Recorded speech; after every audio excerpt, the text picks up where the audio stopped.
மக்களை சுரண்டக்கூடாது. வியாபாரம் என்பது ஒரு சேவையாக இருக்கணும், ஒரு தொண்டாக இருக்கணும், அது ஒரு பெரிய இபாதத்தா இருக்கணும். வியாபாரம் என்னது? அது ஒரு வணக்கம், நமக்கு லாபம் கிடைக்கிறது ஒரு விஷயம்.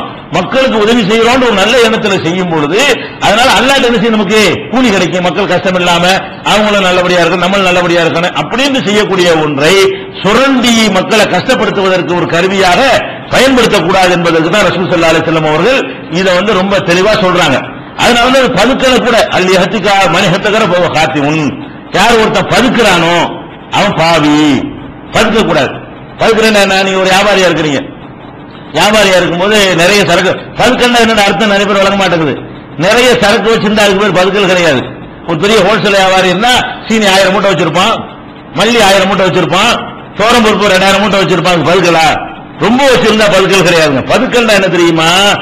நம்ம வாங்கி வைத்துக் கொண்டு கேட்கிறவனுக்கு இல்லைன்னு சொல்லி விலை ஏறின பிறகு விற்கிறது பேர் பதுக்கல். நீங்க 1,00,000 மூட்டை கூட வச்சுக்கலாம், யாரு கேட்டாலும் கொடுத்துட்டு இருக்கணும்.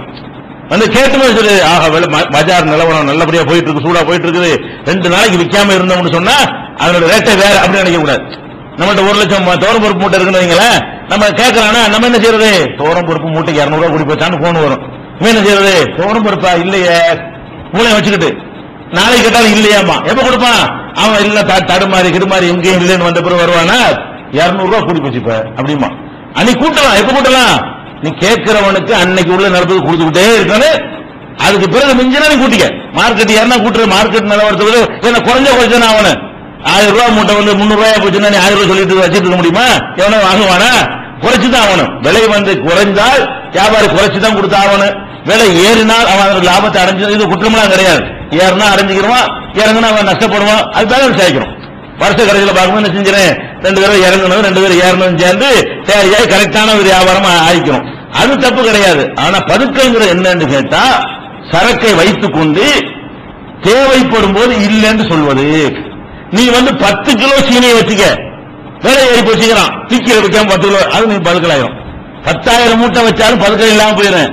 நீ 10 கிலோ சீனி வச்சிருக்க கடையில விலை ஏறி போச்சுன்னு தெரியுது, ஒரு கிலோவுக்கு 5 ரூபாய் ஏறிச்சு, 50 ரூபாய் கிடைக்குமே, சீனி இருக்கா? சீனி இல்லையே, நீ பதுக்குற. ரொம்ப இருக்கிறத வச்சு கிடையாது பதுக்கல்ங்கிறது. தேவைப்படும் போது வச்சுக்கிட்டு இல்லைங்க கூடாது. எந்த பொருள் நம்மள்ட்ட இருக்குதோ மார்க்கெட்ல வியாபாரின்னா நீ என்ன பொறுப்பு சுமந்து இருக்கிற, என்கிட்ட இருக்கிறத நான் மறைக்காம விற்பேன். ரசூலுல்லாஹ் தானே சொல்றாங்க, பொய் சொல்வார்களே ஆனால் மறைத்தார்களே ஆனால், இதுவும் மறைக்கிறது தானே. சரக்குடைய தரத்தை மறைக்கிறது மட்டும் மறைக்கிறது இல்லைங்க. வியாபாரிகள் உண்மை சொல்லி ஒழுங்கா நடப்பார்களே ஆனால் பரக்கத் செய்யப்படும். பொய் சொல்லி மறைப்பார்களே ஆனால் பரக்கத்து எடுபட்டு போயிருங்கிறாங்களே.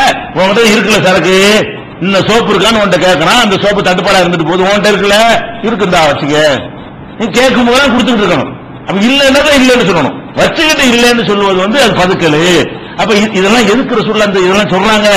வெறுமனே தொழுகை நோன்பு மட்டும் சொல்லாம இதெல்லாம் எதுக்கு சொல்றாங்கன்னா மனிதர்கள் யாரும் கஷ்டப்படக்கூடாது, வியாபாரியும் கஷ்டப்பட வேணாம், மக்கள் கஷ்டப்பட வேண்டாம் என்பதுல அவ்வளவு தெளிவாக ரசூல் ஸல்லல்லாஹு அலைஹி வஸல்லம் அவர்கள் இருக்கிறாங்க. இதை விளக்கின இதெல்லாம் நவீன காலத்தில் நடக்கக்கூடிய ஒரு வியாபாரத்துல என்னென்ன மோசடி இருக்குங்கிறத இதை வச்சு நீங்க ஊகிச்சுக்கலாம்.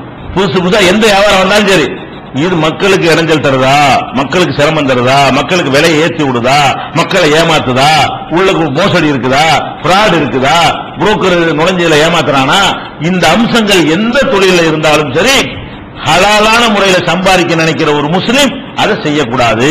இதை விளக்கி